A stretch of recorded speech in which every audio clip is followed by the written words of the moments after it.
Good morning. This is Tracy Drummond. I am in Oakridge, Tennessee with James Gordon Worley, but you go by Gordon. Mm-hmm. Welcome. And thank you for agreeing to do this oral history interview. It will be added to the collections at Georgia State University Library's Southern Labor Archives, and it'll be part of the archives of the IAM. So today is March 20th. It is Wednesday. Thank you for agreeing to participate in this. Thank you. I'm honored. Well, let's get started with some basic information. Where and when were you born? I was born in White County, Tennessee. November the 27th of 1932. Okay. And you were born to Taylor and Bell. Yes. Tell us a little bit about them. What kind of work did they do? My dad basically worked in timber, cutting timber, and working at sawmills, and also a farm. We had a small farm. My mother was a garment worker. Okay. Most of the years in a shirt factory. Okay. In White County? In White County. No, that was in Sparta where she worked. Okay, in The Sparta. shirt factory was in Sparta. Okay. And was she ever in a union there? No, they tried to organize a union there after the war was over, mm-hmm. and they just never was capable of doing it. They had a lot of people out picketing and everything, but they never managed to get the company to sign a contract or come to the table with them and bargain, and the efforts was finally just given up on. Yeah. Did she have any stories about how the locals felt about it? Did they support a union, or did they face opposition from the community about it? No, there was not. The only opposition they were having were from the businesses in White County, and they were very heavily supported by one local that was from the United Mine Workers.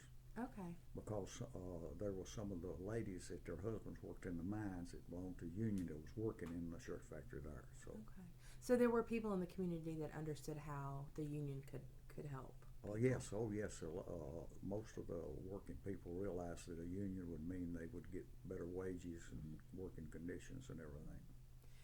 And you said your dad worked in timber, but he was never part of a union. No, but he really believed in the unions. Okay. So what was it like growing up there? I assume if your parents had a small farm, you probably started working on the farm pretty early. Well, about all they let me do was work in the garden. Could go out and gather eggs, feed the chickens, and like that. But that's important work. Yeah, well, but Mom and Dad did all the rest of it. Okay. And did you have any brothers or sisters? I had one half brother. One half brother. Mm-hmm. Okay. And did y'all grow up together? Only a few years. Okay. Because he did not. I only can remember him living with us for about 4 or 5 years. Most of the time, he was lived with his daddy. Okay. And was he older or younger? He was older. He was older than you? Mm-hmm. Did you ever have any... Was that the only time you ever really knew him? No. He served in the Navy during World War II. Mm-hmm. And after that, he got out. He came home and he married a lady or a girl from Cookeville, Tennessee. And he worked in Michigan in the job shops. He was a machinist. Okay. Got started after he got out of high school at a trade school in Cookeville at the TPI. And what's the name of that? I'm sorry. What's the name of that city? Cookeville. Okay. After he graduated from high school at Sparta, then he went to a trade school in the machinist trade at Cookeville.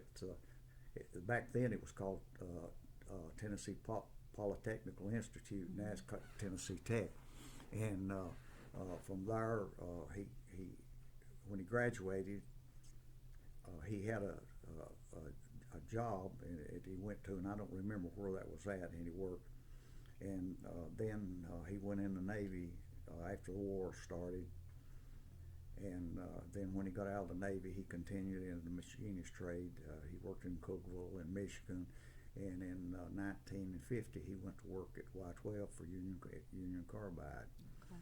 And he worked there until he died in 1972, in January 1972. So I was around him after I came to work here in '59. Mm-hmm. Was him working here, did that influence your decision to come here and work and join the union? Well, that had a little bit of bearing on it, but I had worked in Nashville when I got out of the Navy at Nashville Machine and Supply. And some of the people that was active from Nashville in the Tennessee State Council Machinists worked there. And when I got in the union here and got elected to office and went down there at those meetings, where I saw those people again and through the years. And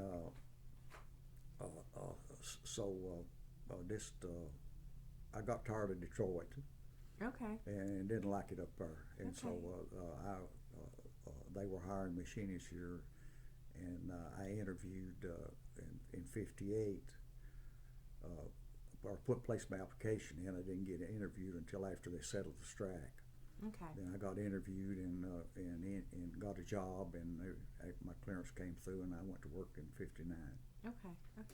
Well, let's back up a little bit and go back to you. So when you weren't helping bring in the eggs or work in the garden, what was it like growing up? Were you in a rural area? Did y'all have a lot of land or some land? And what was school like? We were in a rural area, and all of the roads were graveled. We didn't have electricity until right before the war was over, and I went to my elementary school. I went to was in a little place called Doyle, and the summertime out of school was to do. You helped in the gardens, or you helped around the house with what you could do, and ride the bicycles. Mm-hmm. And on gravel, ride bicycles on gravels, and you had a lot of skin arms and knees. And this with the kids that we live close to, there's things you could think of to do, to play and occupy your time. Wander through the fields. There was a river close by in the summertime. We could go down there and swim. No, unsupervised. Unsupervised. Nobody worrying about Nobody about it, because either the mothers were working in shirt factories, and their daddies was working at a sawmill or something, or they were farming. So they just wanted the kids gone. What? They just wanted the kids gone so they could get work done. You just had to take care of yourself there. You know, there was food. Everybody had food at home you could get to, and everything. And so you just sort of babysitted yourself. Okay. Well, and then how far did you go through? Did you finish high school? I finished high school, and I went to college for a short time in Nashville to a business college. Okay. What were you hoping? What were the expectations for you growing up in a rural area with parents who were blue collar workers? Was the expectation that you would get a job or go into the military, or did they really push you to go to college? What were the expectations? Well, they really wanted me to go to college, or they wanted me to get some kind of training to have a job better than what they had, and do better than what they did. Was it more of a trade school? It was if you could have finished it, you would have been a public accountant, or you could have been a CPA if you could get that high. And see, I was only there for about maybe less than a year, and I became 18 years old and was eligible for the draft during the Korean conflict. Okay. And I didn't want to, although my dad was a World War I veteran, I did not want to go in the Army, so I joined the Navy. Okay. And that ended that college career. And when I got in the Navy, then I kind of picked up from that my half brother had done good as a machinist, and that in the schools they offered and the training, I picked the one to go to machinist school, trained to be a machinist. Okay. And so when I finished that school in San Diego, well, then the rest of the time I worked in a machine shop, either at Mare Island Naval Shipyard, where the World War II submarines were at. We had a yard repair barge there that had a machine shop in it, and I worked in that until I was transferred to Brooklyn, New York, and went aboard the USS Hornet that was going back into commission. And of course, the Hornet had a real nice machine shop on it, and I spent the rest of the time in my career in the Navy on that ship. Okay. So, and you were in the Navy from 51 to 55, and when you first left to go, I guess you had to go through basic training before you did any of that stuff. Oh, yes. Where did they send? Did they send you to? Is that when you went to San Diego for basic training? I went to San Diego for basic training. And what was that like, being so far from home for the first time? Well, you didn't hardly have time to think much about that because your day was planned for all day long, and also too, and they had us to stand watches around the barracks. You didn't have to stand every night, but you know, so you was just too busy to think about being homesick or lonesome or anything. Okay. And then the naval base you were talking, was that also out in California? The trainings, the San Diego Naval Base had recruit training. Okay. And they also had the machinist school there, and I think some other schools that was on that base too. Okay. And how long were you in California? I left from 51 till 53. And then you went. That's when I went aboard the Hornet. I transferred to Brooklyn, New York. It was being put back into commission. From a warm, sunny. To a cold place up there. Yeah, what was that? When we first arrived there, we had to stay in a barracks, and that was in the summertime, in July, and it was hot, no air conditioning, and it was hot until the weather changed. Okay, and then you went aboard the Hornet, and you were just on the submarine. It was a submarine? No, the Hornet's an aircraft carrier. An aircraft carrier, and you were just on it until we moved aboard it in August and had commissioning in September, and from there we went on a shakedown cruise down into the Caribbean. Came back. What's a shakedown cruise? Well, it was the training of everything, you know, where your general quarter stations was and what your duties were, you know, at that and everything, and our group was training of launching and recovering aircraft. And when we came back then to Norfolk, they brought ammunition and stuff aboard and brought our group aboard, and we left there, and we had to go through the Atlantic to get to the Pacific. Went down through the Mediterranean, down through the Suez Canal, and out into the Pacific, because the ship wouldn't go through the Panama Canal. It had been remodeled from World War II, and it wouldn't go through the locks. And so the rest of the time we operated up and down the Sea of Japan, and between Japan and China, and around Korea and through there. What was that like? Well, it was wonderful. It was a world cruise. Yeah? So a lot of countries, you know. Did you get to stop and spend time? Oh, yes. Yeah, we would, while we were operating there, we would either go into the Philippines to Manila for weekends for a few days off, or into Yokosuka, Japan for a few days off. And then in December of 1954, we headed back to the United States. Okay.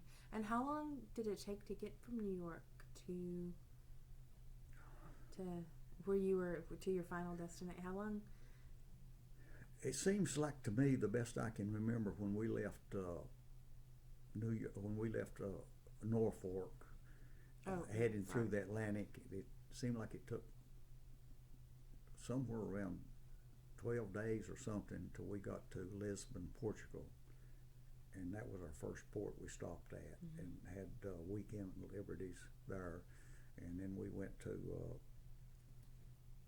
Naples, Italy, had some liberty there, and then on down through the Suez Canal, and the next liberty I got there was in Ceylon, and I think that's called a different country now. Sri Lanka.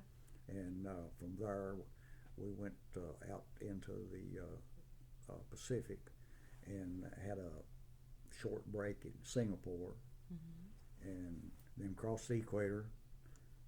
Got to go through that initiation to be a shellback.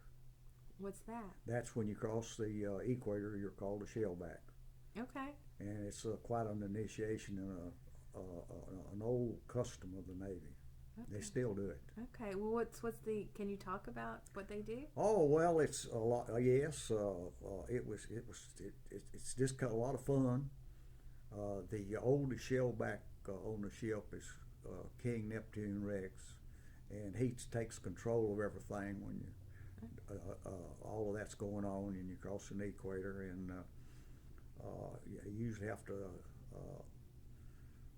run a line of that all of the shellbacks have little shillelagh-like things that kind of pop you on the behind and go through a big old tub of water and just a lot of different things that may have you dressed funny for a day, and a lot of the pilots, they had them with their ties on without a shirt. Okay. And just things like that. Okay, that sounds like a lot of fun. Oh, it was a lot of fun and everything. Yeah. Very good. And so then you said until December of 53, and then y'all headed home. No, in December of 54, we headed home. Okay. And we got back to the United States, I think a day or two before Christmas, for the holidays.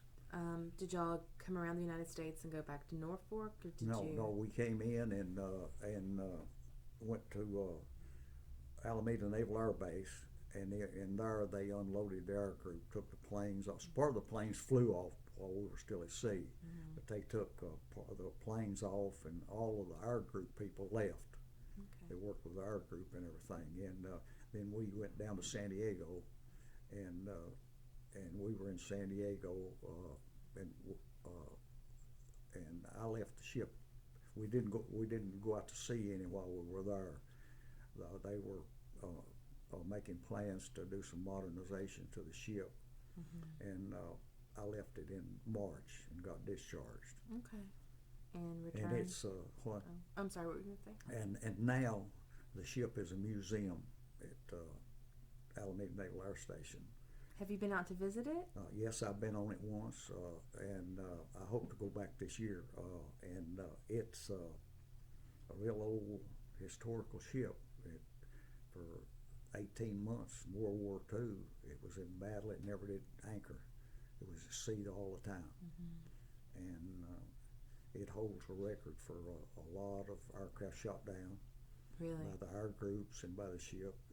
It was under attack 59 times by Japanese aircraft, never took a hit. Wow. And it was named in honor of the old Hornet CV-8 that Jimmy Doolittle flew off of to bomb Tokyo in 1942. I see. Okay. That's very interesting. I'm glad we talked about that. That's interesting. Well, I love the history of those two ships. Yeah. And after that, you came back to Tennessee. I came back to Tennessee, and I spent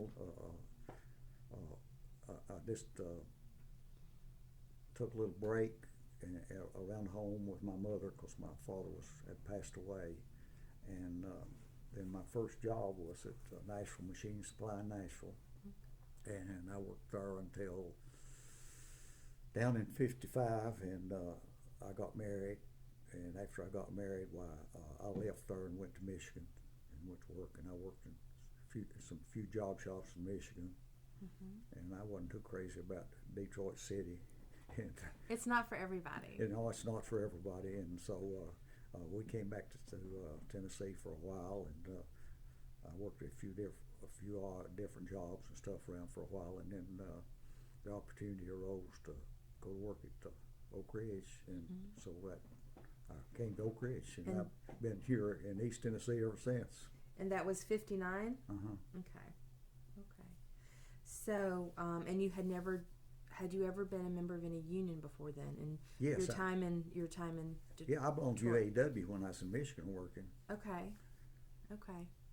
So you had a little experience, and your half brother was there.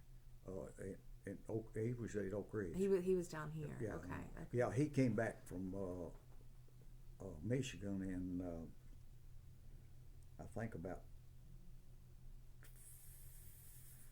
48, something like that, and worked in a machine shop in Cookeville, Tennessee, somewhere in that neighborhood. Then in 1950, he came to work at Oakridge. Okay. And when he came to work, they didn't have the union at Y12. They only had the X10.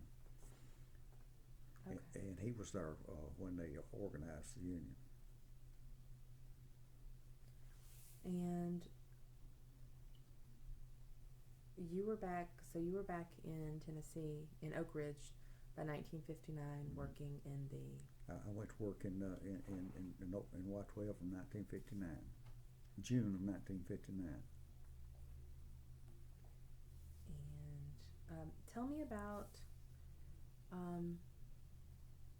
the early days of coming back to work. Here in Oakridge? Yeah. What were you doing? What did they... Can you talk about what they had you doing at the time? Not much for the first few years because I was in a restricted area.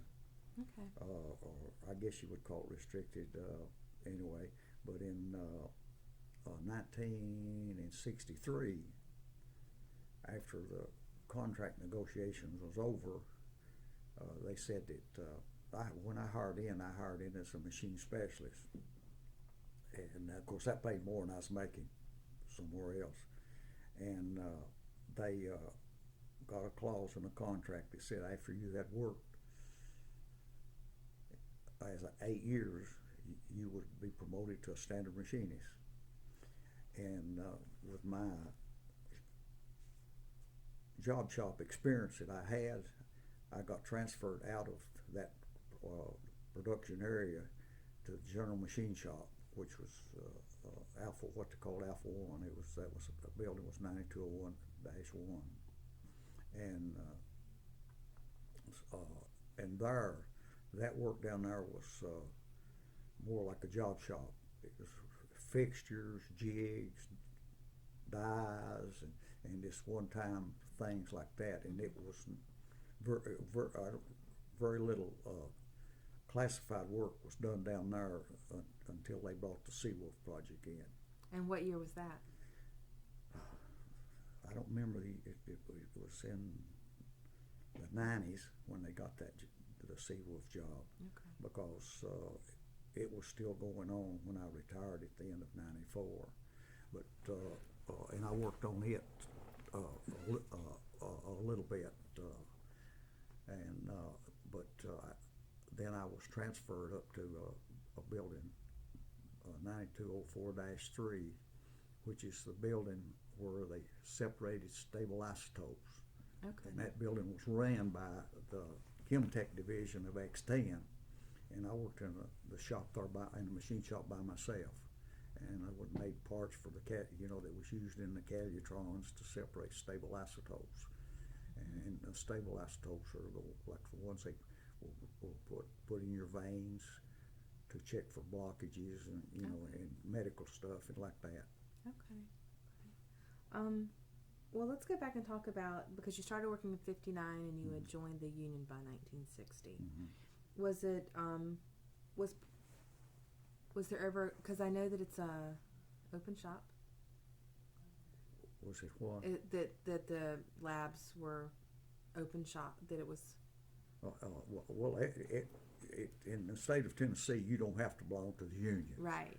But all the people that belong to the union, and the procedure why that I was not initiated until 1960 was normally the procedure that the unions would do is they would say when your 90 days is over, you sign a checkoff card and after when we take out enough money for your initiation, then you become a member. So that's what led to that, because see, I had 3 months of probationary, and then it took the other months of taking money from my check to pay my initiation fee, and that's why I was not in the union till February of '60. Okay. And there was no question that you would join. Oh no, there was never any, because see, I had worked under a UAW in Michigan, and that was a closed shop. You belonged to union or you didn't work. So I had the union orientation a little bit in me then. Yeah. Okay. And what was it like working through? Because I know that you got to work on some interesting projects in the '60s. But maybe the only one we can really talk about is in the I guess it was probably in the late '60s or that they started the project to build the containers to bring samples back from the moon for the Apollo program, and I worked on that program a lot. Did a lot of work on what we always called them the moon boxes. They were going to the moon, and that was real interesting. And because the things that you had to go through with, excuse me, putting the straps on. They had or that they used instruments on them, and they had to be a certain amount of pressure was all they could allow to close them. Okay. Because they didn't know on the moon you're going to be in an atmosphere. It's not going to be an atmosphere like here on Earth. So they had to get that down so to make sure the astronauts would be able to close it up there in that type of things. And they had sensors on it that could tell how much heat it was exposed to, going and coming back. Oh, interesting. What was it made of? It was all made from solid block aluminum. Okay. What were some of the maybe considerations they had when coming up with this? I mean, the box, like what? Because you said that they had to be aware of temperatures and they had to be aware of the the atmosphere and the lack of gravity and things like that. Were there other specifications they needed for? Well, yes, because they wanted a lightweight, but had strength to it, and that's why that the lid and the box part all were machined out where it left ribs in them. And all, that, and to take, they didn't know for sure how much heat it was going to be exposed to going up through the atmosphere to get to the moon, and what things would be like. But they knew that once they were on the moon with them, they wanted stuff that was light enough that the astronauts could move it and handle it and everything like that. How many were made? I don't have any idea, because we made a lot that were samples that the astronauts trained with. Okay. And I believe I think they took 2 on each mission. Okay. And there was how many? 7 or 8 missions to the moon, weren't they? So there was a lot of them made. Okay. Do y'all are there any here on display in Oakridge at any of the museums, or are they they're on? I know they're on display in Smithsonian. Okay. But not here in Oakridge.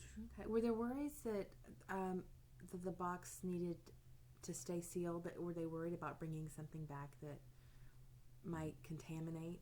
Yes, they had. It had 2 types of seals on it. One of them was a Teflon washer that excuse me, that it sealed going up. And once they filled it, the Teflon washer was taken off and discarded. I don't know what they did with it. And then it had a lead seal that lead was placed in a groove on the bottom of the box, and the lid was cut the seal in a manner that was sharp and penetrated down in that to seal it coming back. Okay. But nothing happened. Nothing happened. Yeah. Everything went okay. Great. And so it must be exciting to know that some of your work was involved in such important missions for the United States. Yes, that's a lot of good memories Yeah. of that. At the time, you didn't think about it like that, but it was a lot of good memories. And can you talk about anything else y'all were doing here in the I mean, I know I just know that there were a lot of things that are maybe still considered. The only thing that I ever remember working on or seeing in the General Machine Shop, we all call it the big shop, was the Seawolf program. Mm-hmm. And that is something you can't really. That's something that they told us when we were retiring that. And before, when that project was started, we were all, everybody in the building was indoctrinated that was a top secret project, and we were not to talk about what it was and what it did or anything like that. What was it like working and not really being able to go home and, complain about work really? Because I guess you could complain about the people, but you couldn't, Well, you just didn't, subject didn't come up with your family, much at all. In 1964 or somewhere along in there, my wife went to work for DOE, and she Department of Energy. Okay. But then it was Atomic Energy Commission. Okay. Then later became Energy Research and Development, and then became the Department of Energy. And where she worked at the Office of Scientific and Technical Information, and she had a security clearance too. So, and she came into the plants for different things on projects where she was involved with, where she worked. But she became the building manager out there. Okay.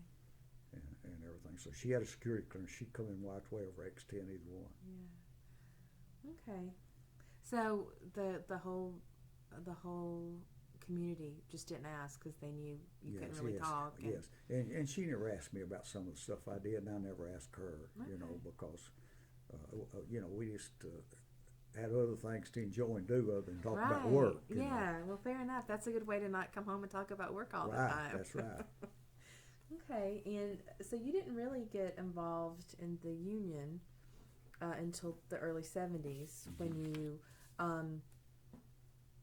you became the chief steward. So were you ever a steward before chief steward? Yes, I was. Okay, you did.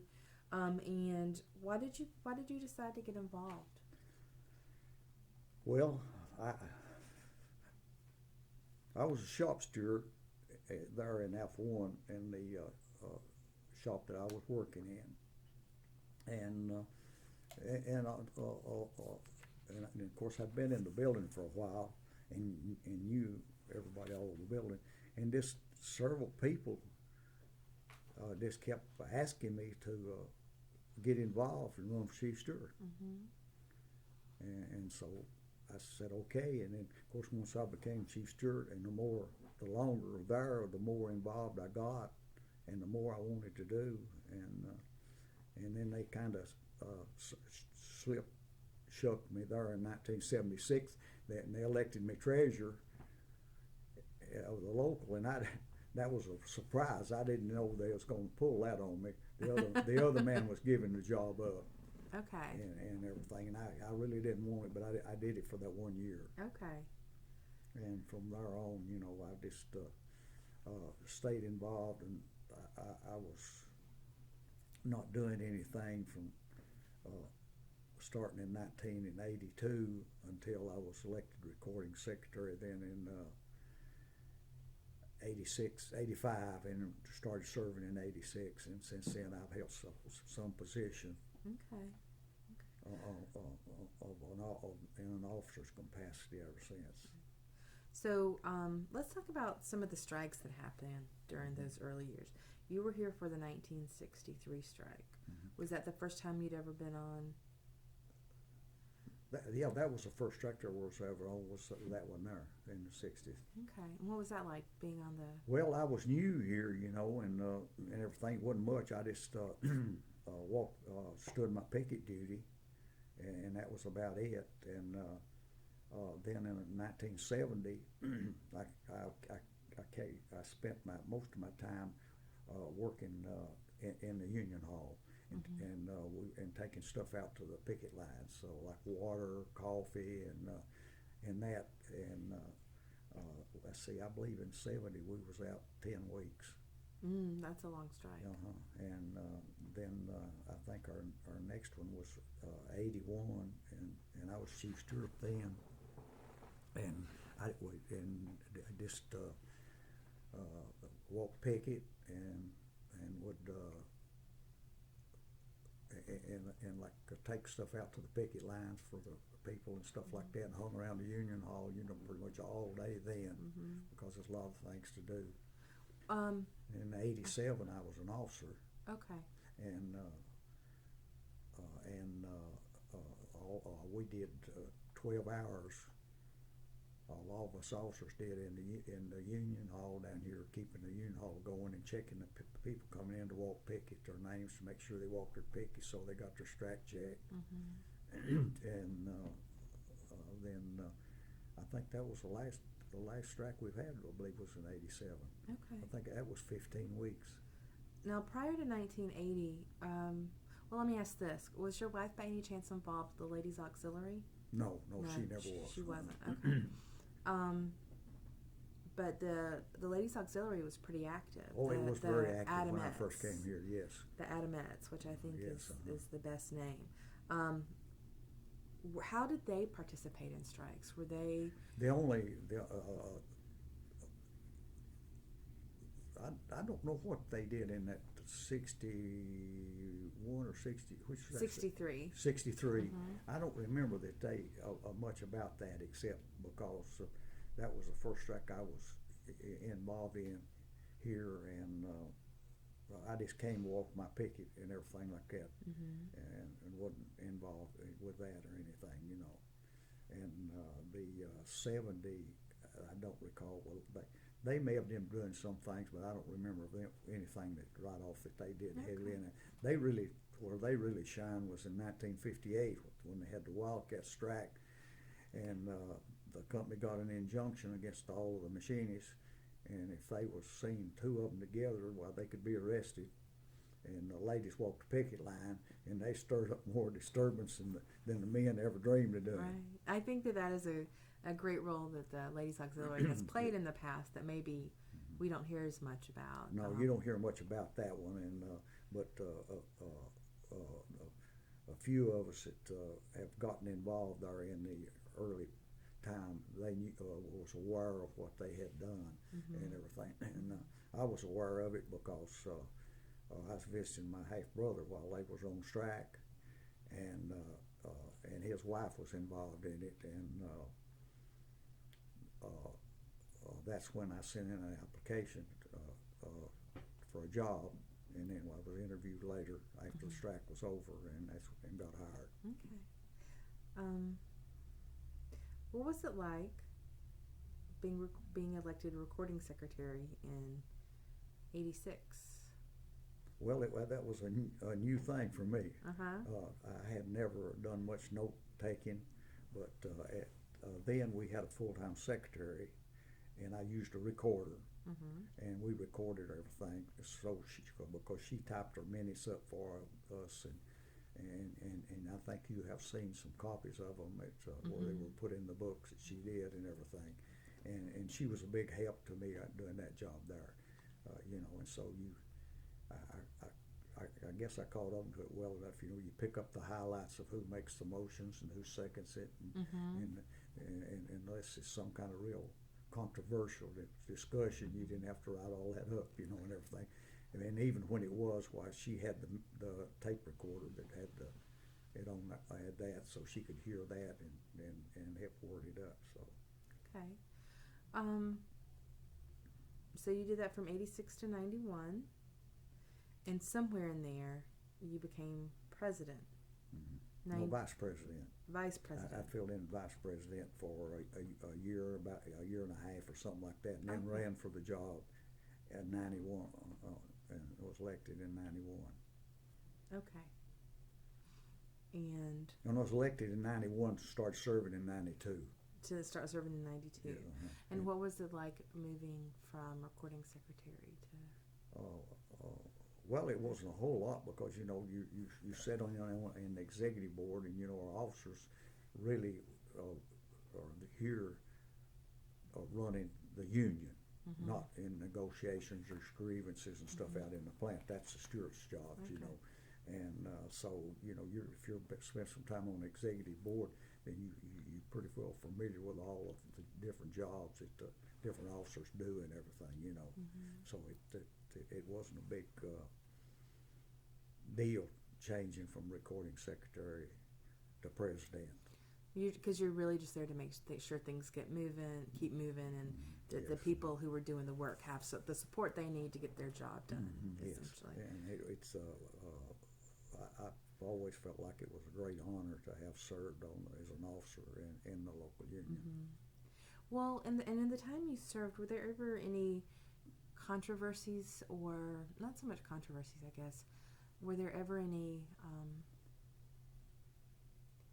Were members? Did you always have? Well, did you always have strong membership showing up at meetings? Did you always have people who were here consistently? Did you always have good turnout? That is what I'm trying to say. Did you always have good turnout at the meetings, or did that change over time? Or yes, it changed over time as we lost members from layoffs and the plants and everything. You didn't have the numbers that you would normally had when you had them all there, and and there was always, not every meeting, but there was meetings where people had questions about certain things that was happening in the plant, and you always wanted to give them the opportunity, if you were chairing the meeting, to ask the questions and get some kind of an answer from the proper people, you know, that should answer it, the business agents or representatives or the stewards in the plant, you know, the chief stewards, and because we had chief stewards for the back when I first became president. We had two that represented the machinists, one in the production area and one in the outside that area, which was covered the big shops and all the field shops, and then the outside machinists had a chief steward. The R&D mechanics, which we don't have now, then they had a chief steward, and you know, and my philosophy has always been that we have disagreements, but let's don't disagree with each other. Right. And you know, and everybody should have a voice. And y'all were a good practicing Democratic Union if your membership brought anything to you? We never had, all the years I've spent on the executive board, we had opinions and disagreements several different times, but I don't think we ever had, that I can recall, where we got disagreeable with each other. Okay. That's good. That's not always true. That's not always the case. So you were president from 92 to 2000, and then you were elected vice president from 2001 to 2008, and then president again 2009 to 2012. But when did you actually retire, Gordon? Because I think... Out of the plant? Yeah. Oh, well, I left out of the plant till at the end of 94. Okay. But I never stopped paying union dues or anything until the end of 2012. And so you were able to hold office as long as you were paying full dues. Yeah, as long as you're paying dues to the local. Okay. Well, why was it so important for you to stay involved after you retired out of the shop? Well, my feelings are that what I have and material things and the things that I was able to do my wife and I were able to do for ourselves and for our kids with my oldest daughter went to college for a while and then quit, and she ended up being an insulator in the Insulators Union, but had to take disability and retire because of having fibromyalgia and couldn't climb scaffolding and everything to do the work. And describe insulators' work for people who might not know. Okay, insulators, well, it's just what it says. They insulate the pipes. They're the people, most of them got asbestosis. Okay. Got from the asbestos, it insulated all the pipes and stuff, And she worked construction. Okay. And well, can I ask you about this? You don't hear about a lot of women, even today, working construction. How was that for her? Did she talk to you about any of the issues or challenges she might have had with that? Yes, yes, because she worked in the Y12 plant some. She worked at K25. She worked at they worked at all the TVA installations, Okay. and they sent them out. They sent them out from the local union wherever they were needed the people at and everything like that. And so was her local here in Oakridge? No, her local was in Knoxville. In Knoxville, Mm-hmm. Okay. And so her pension now is she has a pension from the Insulators Union, Mm-hmm. and of course she still gets her Social Security because she's totally permanent and everything. And she could have finished college if she would have wanted to, but Yeah. she chose not to. But we got our youngest daughter through college, Okay. and of course she worked some. She went to MTSU in Murfreesboro, Mm-hmm. and for a while, and then came back to here, and she got the rest of her degree going to Pellissippi and UT. Okay. And while she was doing that, she worked part-time with UPS. Was she delivering packages, or was she in the? Yeah, she went with delivered? she. Well, she's in the distribution center, Okay. and then through the holidays when there's a heavy load, while the temporaries would go on the truck, and the driver, they helped the driver with delivering to make it fast because they had so many packages and everything. Mm-hmm. And so she got her degree, and she worked as a I don't know what they call it, at a terminal.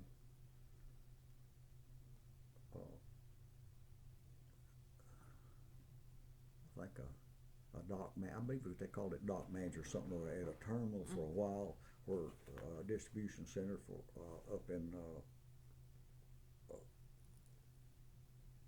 outside of Lake City. I believe I can't remember who the company was that had that there, but it was involving pastries and breads and all that stuff. It was being delivered.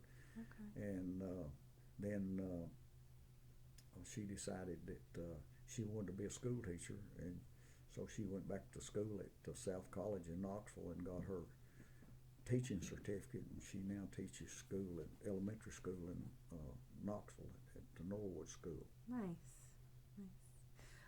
Let me go, and that was Heather. But anyway, I could tell you that all of those things that we were able to do and able to have was there because I was working under a company union contract. Mm-hmm.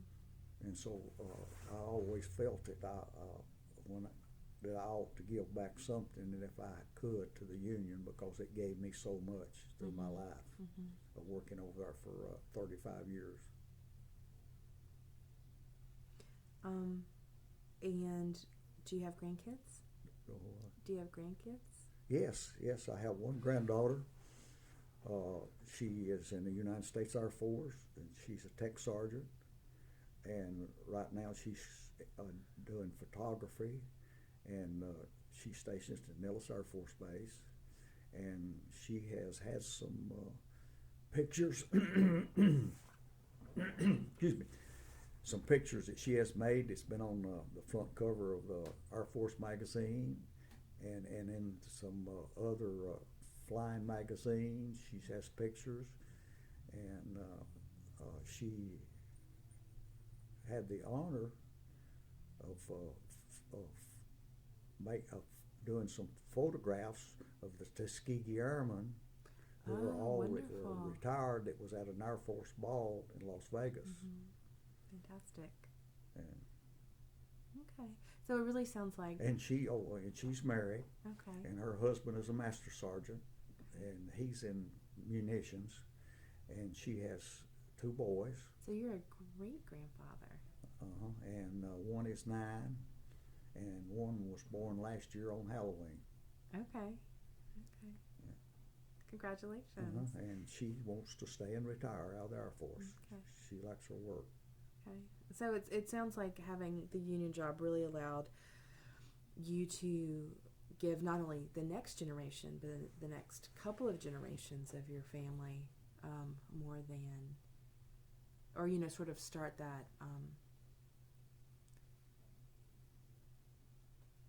To just allow them to maybe be things that they might not have been if you hadn't had. Yes, the union with my oldest daughter, and being able to work at UPS with the youngest one going through, that helps some on pay, and she wanted to live on her own in Knoxville in an apartment, and we helped her, but also with the Teamsters Union, that helped there. So the unions helped all the way through for us.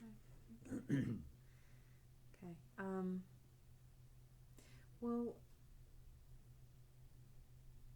let's talk, because you were president from 92 to 2000, and again from 2009 to 2012.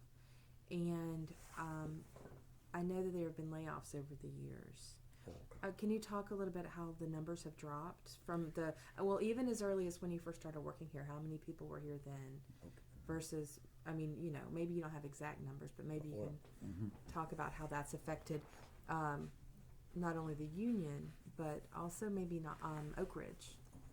When I first hired in June of 1959, the first seniority book that I came out on, that was that year later, and I was numbered at 800 and something on the machinist group. And we continued to rise, and we had some small layoffs in the early 60s, but all of them ended up being recalled. And then later we grew to, we had over 1,200 machinists out there at one time. And in our local union, we also had the outside machinists and the REDs, the oilers, the machine cleaners. At one time, we were paying per capita tax to the ATLC on close to 1,800 members. Okay. And now we're paying on less than 300. Okay. And that's what's happened and gone down over the years. And is that mainly because the jobs are gone, or is that because not as many people are joining the union, or No. a combination? Or The jobs are gone. Okay. I think we have right now the local, I believe, is 100%, and it was always real high. There was very few that worked and didn't pay dues. Well, one thing that went down, the RED mechanics, which were they were called research and development mechanics, and they worked alongside engineers that were working on projects, and that completely is gone. They don't have that no more in the Y-12. Okay. And the outside machinist work, that's on construction, that's millwright-like work, that's what that is, and that has gone down over the years. And of course, with that going down, then our cleaner group has gone down because we don't have as many machine shops running in the plant as we used to have, and the assembly group has grown some, but still with all of our membership now, I believe that we're paying per capita tax to the ATLC on around 300 members. Okay. And that might not be the exact number, but it's somewhere around 300 members. Okay. And So are the plants mostly empty with only work being done in small parts of them now?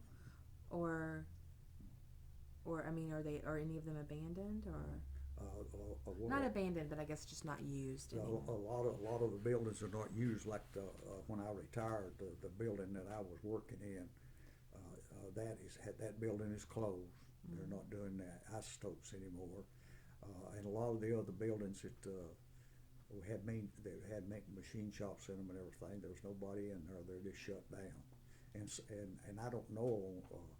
They're tearing a lot of the buildings down out there, but I don't know which buildings are that's been torn down. I know Alpha One's still running, but it don't have near the personnel that it used to have. Mm-hmm. And the like up in the what we always called a production area, which was the area where it was all of the classified work was done. A lot of those machine shops and stuff were shut down, and very few people in them. So there's just not a lot of the work is just gone. They're not doing the work they used to do. Right. Okay. And like in Alpha One, we used to do a lot of work for X10, and they're not doing stuff like they were back then. Okay. And how has that affected? I mean, because you've lived in Oakridge for half a century now. Or in the area. In the area, yes. And how has that affected the community that all these jobs are now gone? And well, it has. And then this part too, have other jobs in other areas come in to replace or sort of fill in some of these jobs, or? Well, I would say that there's some of the industry that has moved in here has helped, but it has sure the loss of all those people mm-hmm. has hurt the economy through here, a lot. And of course, Oakridge, they had the Boeing plant here for a while that helped with the employment. And of course, Boeing shut it down and left. Was it organized? Was the plant? Yes, it was organized, okay. And of course, you lost those. The union lost mm-hmm. those union members. Mm-hmm. And a few of them got jobs in Y12, and they're members still, and they're members of our local now.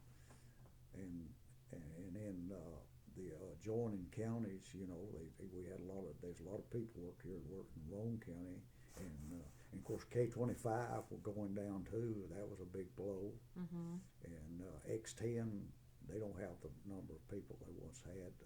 National Laboratory. And what kind of work is being done in these places today? Do you know what projects they're working? I mean, even if you can't really talk about them. No, I don't know really what they are doing. Okay. If you go into the production area, that's all classified work up there. Okay. And what the assembly people do, that's all classified. And X10, we still have a few machinists over there, and but I don't think that they ever had much classified work in the machine shops over there. Okay. I'm sure they had some, but because they all had clearances, mm-hmm. and everything. And the big shop is not getting the work that they used to get, The big shop. Yeah, that's in the main shop, general machine okay. shop, where the moon box was made and everything. Okay. Because a lot of the work that they did was fixtures, dies, and jigs and stuff like that. That some of that went into the production area, and they did a lot. We did a lot of work for X10. And of course, we've done a lot of work for the Navy over the years, and they're not getting any. I don't think they're getting hardly any of that now. Mm-hmm. So I don't know what they're really doing in the big shop now. You will interview Danny Lowry later, and he's in the big shop, and he can probably bring you up to date on what that they're doing mostly down there now. Okay. And so, how has it affected the community? Is there anything you can point to with jobs gone? Well, I know it has to have hurt the employee of the because there's people been laid off out of the jobs, and they've had to leave the areas and stuff or find other jobs, and I'm sure that it's hurt the economy of the area to some degree. It has to have, you know, but to that extent, I don't know how much, but I know it's hurt them. You know, it has to when people get laid off and everything. Okay. Are y'all still? Does the ATLC still negotiate a contract every 3 years, or help negotiate the contract every 3 years? No, I think the last contracts have been for 5 years. Okay. But they are still involved. Oh, the ATLC they still negotiate the X10 and Y12 contracts, and the Y12 contract runs out this June 21st, and are y'all expecting? How have negotiations changed over the last few years? Or have y'all had to give up any benefits? Or are you still? Are the unions still getting? The first negotiation was at X10. I believe that was last year, and they gave up some benefits. They gave up a time frame of where the company didn't match their money in the 401k, but they did keep their pension. Okay. But the new hires, the pension formula at X10 will be 1.2 instead of the 1.4 that the present employees have. And I think their raises for the first year was less. Okay. And everything. But they did get a new 5-year contract. Okay. And it has wages for the other years. I think the first year it was less. Okay.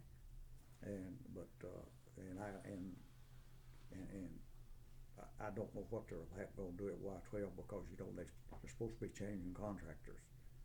Oh, really? Yeah. Okay. B&W is supposed to go out, and two companies, including Lockheed Martin, are supposed to take over Y12 in Pantex in Amarillo, Texas. And they were supposed to be in place in May, but the present contractor, B&W, they have filed a protest about the awarding of the contract was unfairly done, and so that's in a limbo now, so I don't know what's going to happen. Okay. So they feel that the U.S. government wrongly awarded the contract to whoever's coming in. That's what they're saying. Okay. Said that they didn't give them fair considerations. Okay. Well, looking at the contract that was negotiated last year for, you said X10, do you feel like in negotiating the contract this year for Y12, they're going to look at that as a model to reduce some of the benefits, some of the pay? Yes. Well, I think we can rest assured that they're going to look at trying to be leaner with their money. You know, and so I don't know if they will look at that or who they'll use as a model. You know, but the union can use the fact that X10 kept a pension, and so Y12 should be able to keep a pension because they got to keep their pension. You know, that'll be a leverage for the union, but what they will end up with, you know, who knows? Right. The negotiations over the years here that I've went to and everything were always tough, and because the government had the final say because they were the ones that were appropriating the money. Was there always sort of a give and take with the contract, or has it been? Have you seen, like, over the last few negotiations that the union members, I guess, overall are giving up more? and I don't from when I came to work here. I don't remember us giving up anything. We gained money almost every year, and we gained a lot of, like we gained in the pension formula over the years, even with Union Carbide, and we gained the 401k. Of course, we had a savings plan on the Carbide, but it wasn't like the 401k, and we gained on rights in shift preferences and things like that. We got dental and vision care over the years, you know, and so the first give back, that, to my knowledge, was that when it X10 last year, or year before last, when that contract was negotiated. Okay, all right. It was negotiated early. Okay. Because UT and Battelle wanted to negotiate it early, and I believe that was last year. Okay, is that Battelle? Battelle. B-A.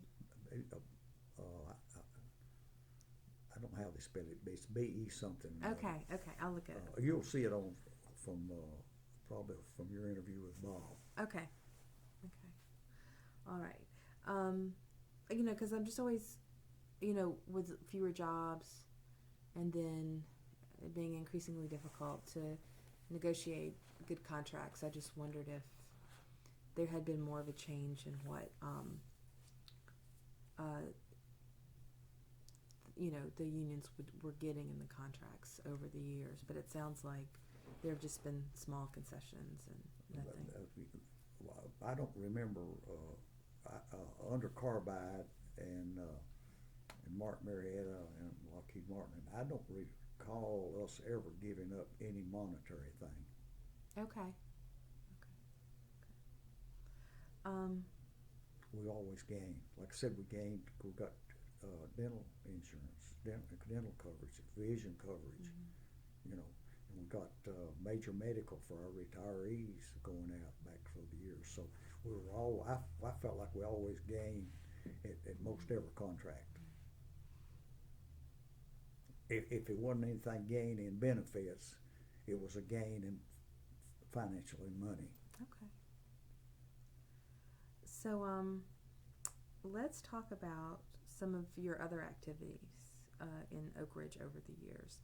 And I'm interested to hear about the Oakridge Area Central Labor Council and sort of what their role was in working with the unions in town.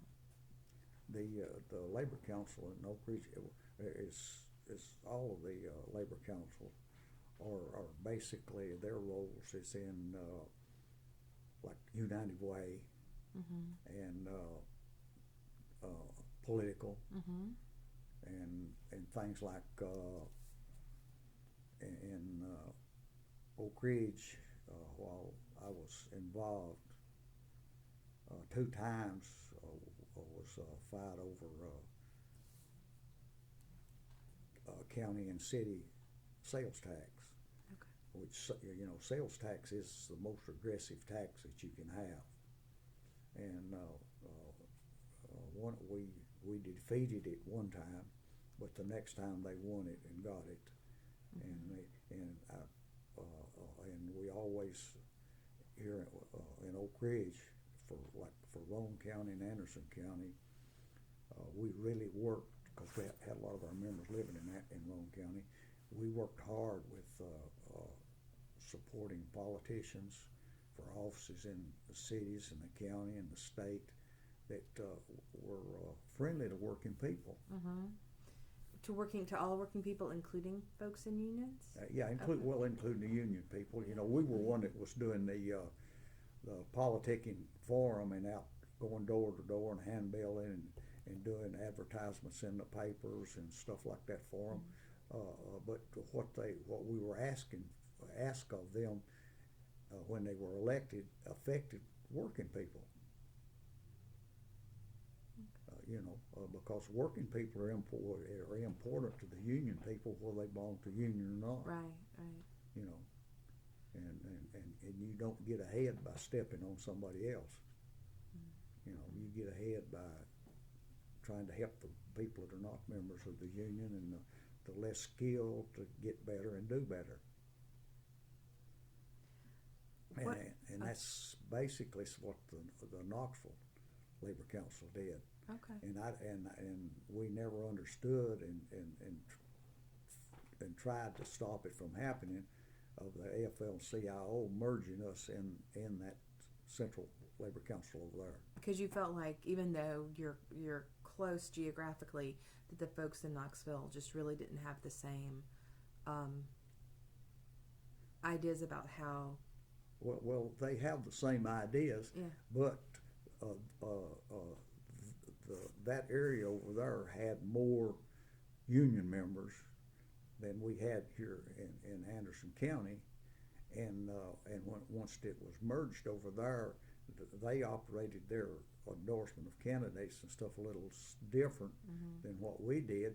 So if you got an endorsement for somebody running for state representative over here, in the paper that was released by the president of the council over there, the membership over here didn't know them. Okay. So they didn't. It didn't have the same effect as when we had the labor council here, where the rank and file membership knew all of the officers that were serving in the labor council, because they were worked with them. And if they didn't, they lived next door to them or something like that. They just knew the people, right? And so we had better results and influence with the rank and file members because of those relationships. And so once it merged, it was really more Knoxville, in your opinion, more Knoxville, still sort of operating the way they had when it was just Knoxville, that they weren't really taking into consideration the needs of the folks in Oakridge when they were because their largest membership was Alcoa aluminum. And so that's their aim was all in that Knoxville area, and they were known in the Knoxville area, and they weren't known down in here in this area. But do y'all have delegates that or folks who are? How do you choose people who go and represent Oakridge's interests at those meetings? The Local 480, the president appoints the delegates that go to the Labor Council. Okay. And we do have people that are appointed delegates to that over there and everything. But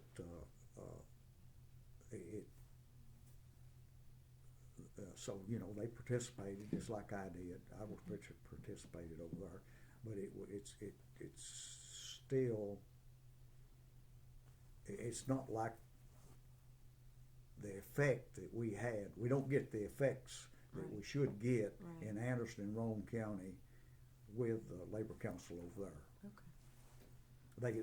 They what they try, it just does not resonate out to the membership and rank and file voters in Anderson and Roane County anymore. Has Knoxville managed to hold on to a lot of their union membership, or has that dwindled over the years? Well, now, of course, Alcoa has lost a lot of members. They've had a lot of layoffs. And who organized that plant? Which union organized that? That's the steel workers. Okay. It's always been the steel workers. Okay. They used to be real large and had a lot of workers over there, and it's gone down over the years, and they don't have many workers now.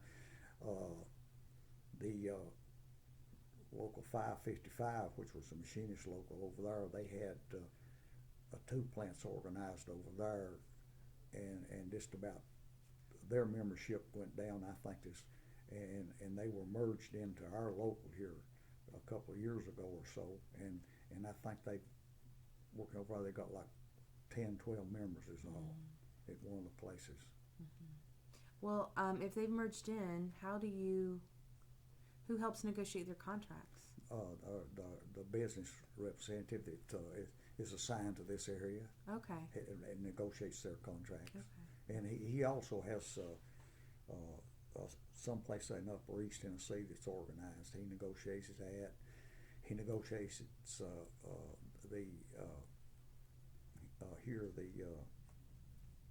facility over here on Illinois that we have organized, Manufacturing Science. Mm-hmm. He negotiates their contract, and he goes to the negotiations with our people when the ATLC is negotiating. Okay.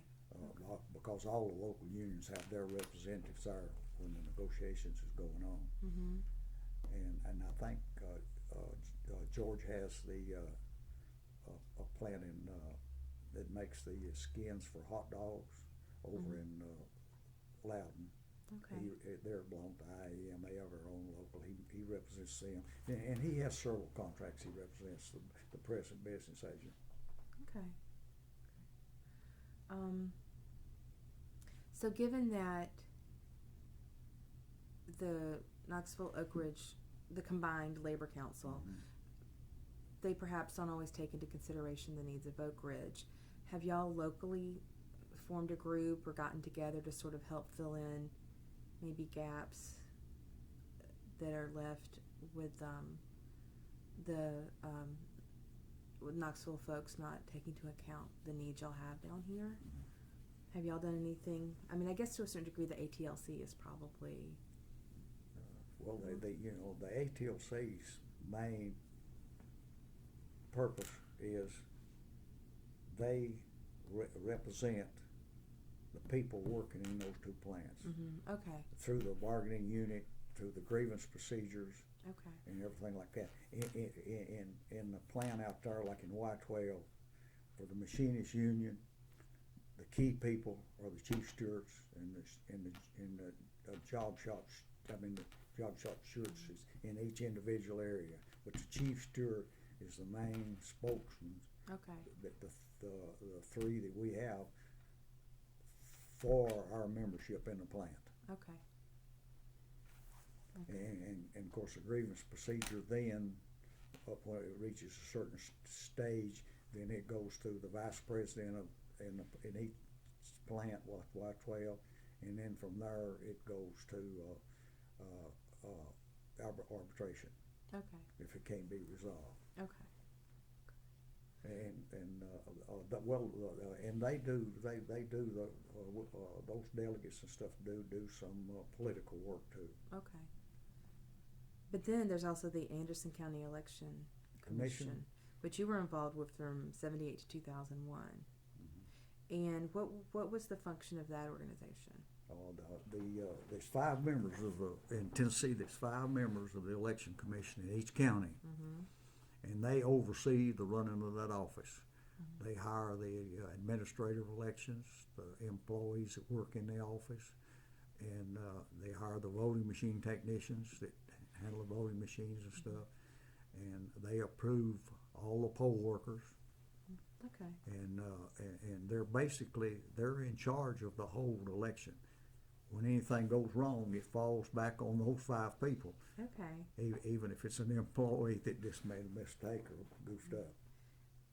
Okay, and you were involved with them for a really long time, over 20 years. So apparently, you didn't do anything wrong. Nothing. They didn't boot you out. How are you chosen for that position? Are you elected to that position? No.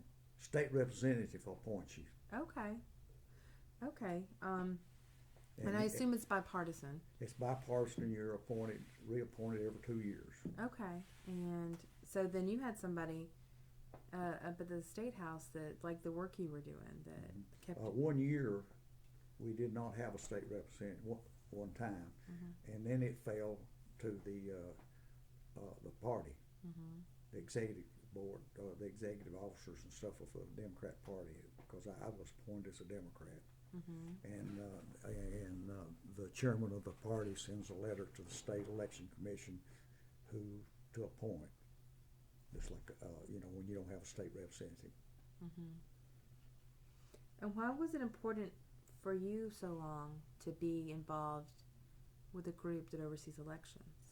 Well, that's it. I was involved with politics before that, working in the party and everything, and in 1978 I was the president of Oakridge Area Central Labor Council, and one of the Democrats that was on the election commission resigned to run for county exec, and so Keith Bissell was our state representative, and he was a friend of the union people here, and he talked to some of us about that position of being open and everything, and some of the one of his close friends that was an officer in the labor council at that time just pointed over towards me and said, "Why not appoint him? Why don't we have a union man on there?" Was that really the first time that the Yes, union was represented on that? Okay. And so he said, "Yeah, he said, I think that's a great idea."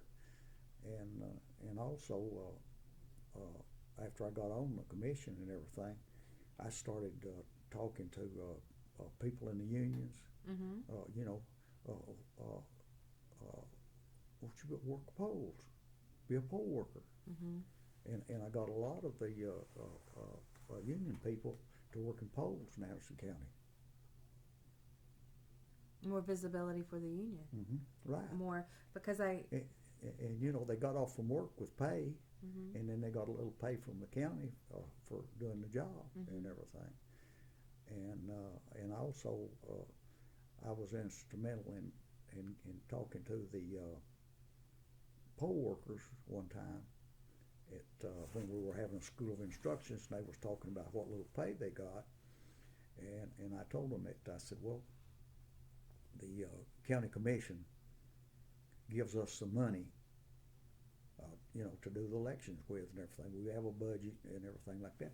I said, why don't you all get on your county commissioner about paying you minimum wage? And they did, and they passed a resolution that all the poll workers would get minimum wage for their, and so they're usually get paid for 12 hours on that day and everything, Very good. Well, you have been gone from the commission since 2001. Did they continue to keep a union member on the commission? No. No? You were the last, you were the first and last, I guess. First and the last. Do you think that that's an overall reflection of the direction of the increasing, more conservative, or the more divisive politics between Democrats and Republicans? I don't think there was. I think when I left, we had 3 Democrat commissioners, and the commissioner that they appointed in my place was a friend of the state representative, good friend of the state representative, and I think he appointed him because of that friendship. But see, then when we lost control of the state house, then it become 2 Democrats and 3 Republicans, and they don't have a Democrat in Anderson County, a state representative. They had one with Jim Hackworth for a while, and he just kept the same 2 Democrats he had on there. And no, he kept 2 of the 3. Okay. One of the ladies volunteered to go off, and so he just kept the other 2. And I think they still have the same 2. I'm not sure. Okay, so Democrats are still I think represented. Yeah, yeah. There's 2 on there, and when with the 5, the chairman always comes from a majority party, and the secretary comes then from the minority.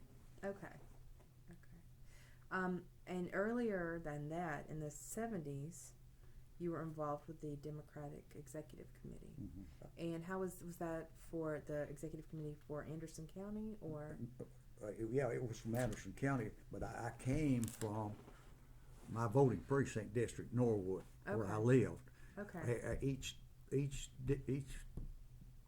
voting precinct has a group that they elect is be members of the executive board of the whole county. Okay. And then those delegates elect the president, the secretary, and all of that, the officers of it. And so I was just from Norwood. I never held an office in the Anderson County executive committee. I was just a delegate from Norwood Precinct on there. Okay. How many delegates were there for Anderson County? I don't remember. It was based on how many voters you had in that district. In other words, Norwood had so many registered voters. Okay. So that determined how many people could be on the executive board from Norwood. And how many? Oh, I'm sorry. What? I'm sorry. We're going to finish the sentence. Yes. Did I cut you off? I'm sorry. What were you going to say? That determined how many people that could be on the executive board representing Norwood Precinct. Okay. And all the other precincts did the same thing. Okay. So if there was a Democratic executive committee, I assumed that there was also a Republican. Yes. So that okay. It's like that in all the counties and state. Okay. And what was the work of that Democratic executive committee? What did y'all come together to do? Oh, well, you raise money and get out and work to support Democrat candidates that's running in Anderson County and in the state and on the national level. Okay. It's a political party, party work that you do. Okay. Were y'all successful at fundraising for Democrats in this? Yes. I guess at one time. Oh yeah, yes, we always done okay in Anderson County on raising money for our candidates. Okay. And you started working on that committee in the early 70s. Mm-hmm. How long were you involved with the Democratic Executive Committee? I was involved with it until I left, moved to Roane County in 2001. Okay. Did you get involved in your new county? Well, yes, I worked as a voting machine technician for several years down there in Roane County. Okay. When they went to the electronic machines, because that's what we had in Anderson County, and I were familiar with them. Okay. And everything. Okay. Let's see, I guess it's been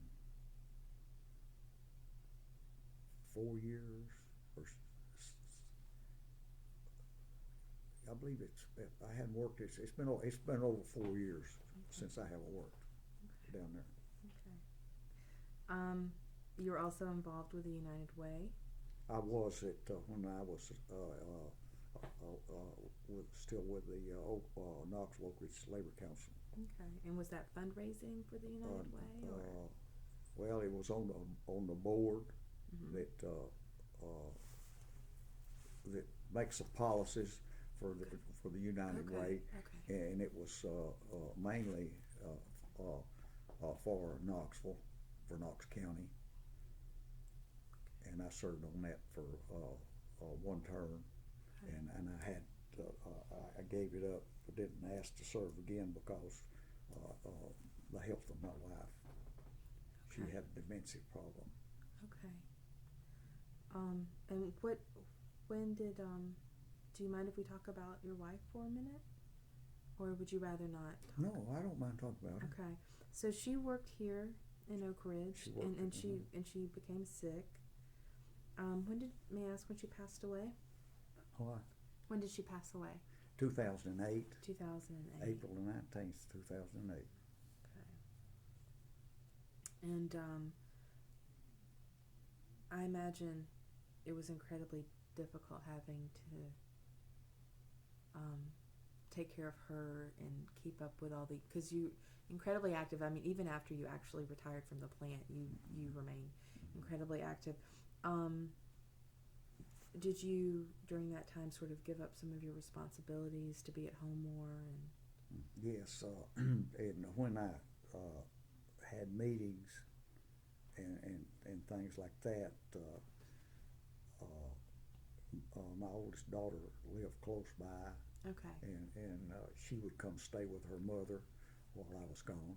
Okay. When she got to a stage where she couldn't be left alone, and dementia, the doctors always call it Alzheimer's, but it can be caused from a lot of things. Dementia can, strokes, a lot of things, and it's a very, very horrible disease. When it starts destroying your mind. And so, let me look at your. But I did not want her in a nursing home. Right. No, I understand that. And after she passed away, you were still active dues paying union member and ran for president again. Okay. And I was still president of the Labor Council then too. Okay. So you were wearing a lot of hats at that time. You were a caregiver and vice president of the local and president of the Labor Council. And that's been a very busy time for you. Well, it was, but I managed it, and like I said, my oldest daughter was lived close to where I do, and if I wanted to be gone for a weekend to a conference or something like that, why my youngest daughter would come and get her mother and take her over to her house, and she would stay with her, and I had a lot of help there, and then later had hospice help. Okay. And they're phenomenal what they do. Right, yeah. They are. And I guess the only thing on this paper that we haven't talked about is your involvement with the Shriners since 1979. So that's and you're still involved with the Shriners. Still involved with the Shriners. And what, for people who might not know, what is the mission of the Shriners? What do they? We raise money to run hospitals for children, orthopedic, and burn hospitals, and that if they are 18 years of age and younger, and the doctors say that examine them and say that they can be helped, why everything is free. Because from the money we raise. And when in this area here, the big thing is selling the Shrine papers. And what are the papers? It's a paper like a news, similar to a newspaper. It tells about the kids in the area that's been helped and what they're, what the hospitals are doing and everything like that. And every penny of that money goes for helping for the kids. There's no money goes for any kind of management or everybody what they do, like the people that drive the vans that haul the kids to the hospital. That's volunteer for them. And they don't get paid for it. And I don't know if you remember or not when they was one of the earthquakes down in Mexico, and there's a lot of kids were burnt and stuff. The Shrine hospitals flew them to Cincinnati to the burn hospital, and they were treated What free. year was that? I don't remember the year. And regardless how far away or whatever, if the Shriners know and the doctors say they can help, why they'll go, and it's free. If their parents have to stay with them for surgery, there's places fixed in the hospital for them to stay, and their food is free, and it don't cost them anything. So it sounds like it's certainly a great organization. How is it? So do y'all do separate local fundraising campaigns and then also participate in maybe nationwide fundraising campaigns with the Shriners? Each Shrine Center does their own campaign for raising.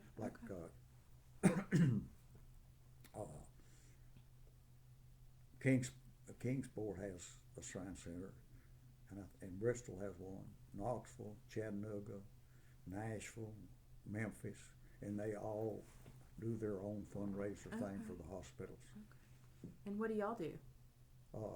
In here in this area, we do what the paper sale, where we has a little paper that's tells about the kids it's been in the hospitals and what's going on, and we always give people that donate, and we go to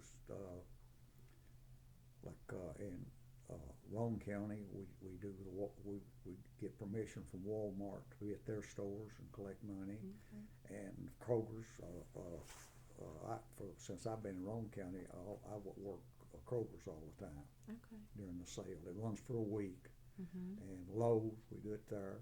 Some counties will allow roadblocks, and everything. We used to have roadblocks here in Anderson County, but they stopped that. They won't let you have a roadblock.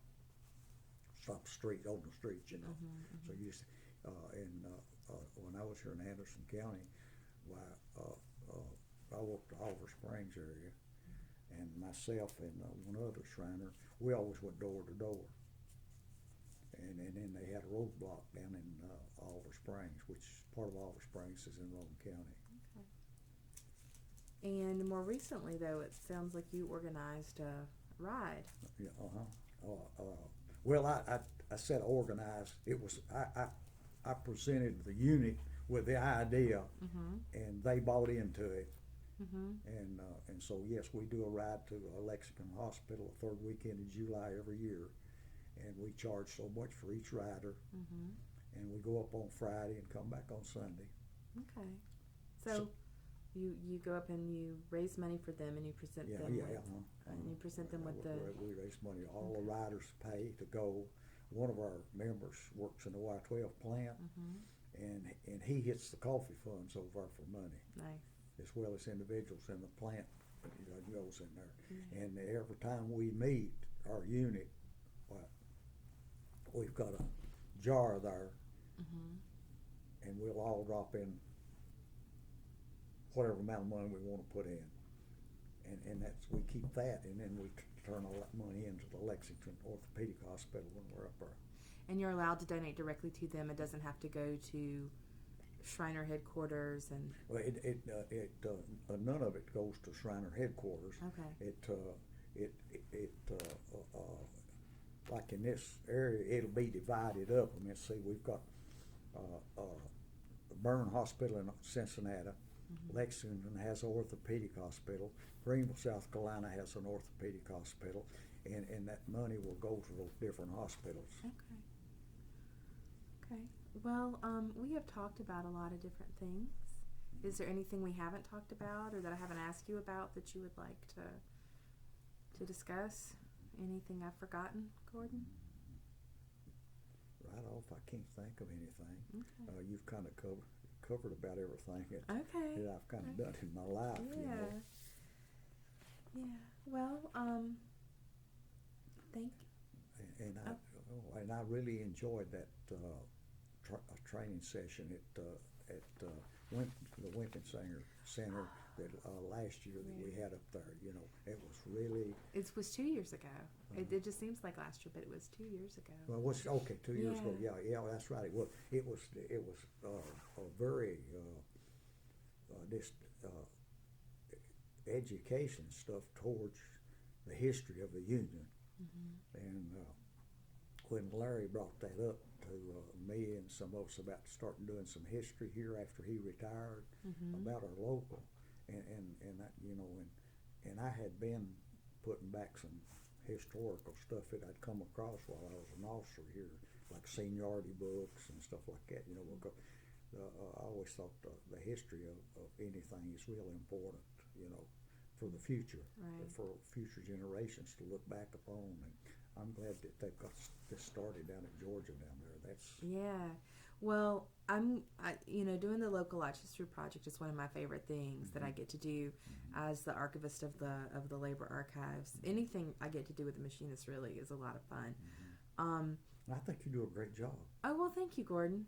It's really, I do enjoy my work. I don't think anyone that meets me doesn't think that I enjoy, what I do. But I think it's so important that this program exists, and I wish it existed for other unions to bring people in to teach them how to keep their own history, because I feel like local lodges often think that maybe their history isn't that important, that maybe it's only at the headquarters level or the international level that it's important. So I'm really glad that the machinists are finding a way to highlight locals. What I found from being chief steward over there that the people that were chief stewards before me had threw a lot of stuff away, like grievances or agreements that had been made between different unions of this is your work. And like for the machinist in another union, would make an agreement on a certain type of work belonged to either us or to them. And they throwed that away, and just they just didn't keep good records. Right. And I'm sure they spent a lot of stuff here thrown away too. Yeah, and I think that and that's always the case. People never know and they throw stuff away. But I also really think it's hard that it's too bad union members are never taught to talk about their effect on a community, or or how a community benefits from having a local there, or understanding that local within the overall history of the community. Especially in the South, I think it's hard. A lot of people won't even talk about being in a union if they're in one in the South. So I don't know why they do, but because the unions have always been and stood for nothing but what was the best for the people. Always the best for the people. And I feel like, especially because I know that a lot of history's been written about the laboratories and here in Oakridge, the lab and the plants and stuff, but you rarely hear about it from the labor point of view and what the union contributed and things like that. So I'm glad that we're able to fill in some of that by talking to you and Larry and Bob and getting your stories for the archives, where everyone can come. I wish that we had some of the officers still living that could talk to you about the '58 Wildcat strike. But see, most all of those people are deceased. Now we've got a lot of people that participated in it still alive around, but they just participated. But the officers, they really knew what was going on and what was happening and everything like that, more. And but they're just all gone. Yeah, and that's a lesson too, that people are as much a part of history as what they do and what the results are. So, well, if you don't have anything else to add, then I am going to end the interview. Thank you again so much for talking. Thank you for the honor of getting to talk to you and be interviewed by what little bit I know and what little bit I have contributed, I hope, to the union, and because it has contributed a whole lot to me for being a union member. Okay. Thanks, Gordon.